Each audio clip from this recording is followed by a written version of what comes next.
Hello বন্ধুরা, আবার চলে এসেছি নতুন একটা ভিডিও নিয়ে। তো আজকে হচ্ছে আমার নিট প্রিপারেশনের ডে 11।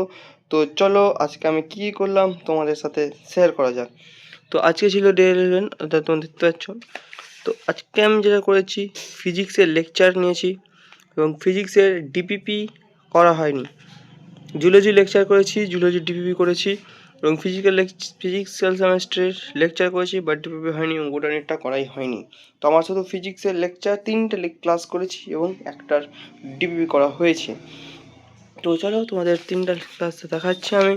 তো দেখতে পাচ্ছ, এটা আমার ফিজিক্সের কপি, যেটা আমি ভেক্টর শুরু করে দিয়েছি। তো তোমরা দেখতে পাচ্ছ, এই যে এটি আমি করেছি আজকের ক্লাসে, এটা। তো আর ফিজিক্যাল কেমিস্ট্রির রিডক্স রিঅ্যাকশন চ্যাপ্টারটা দেখতে পাচ্ছ যে এগুলো করা হয়েছে, এগুলো করা হয়েছে। এবং জুলজির ব্রিথিং অফ এক্সচেঞ্জ গ্যাসেস, এই যে দেখতে পাচ্ছ। তো 3 নম্বরের ক্লাস হয়েছে, আর এরপরে নেক্সট ডে করবো, দেখা যাক। আর এতদিন পর্যন্ত দেখা হচ্ছে নেক্সট ভিডিওতে।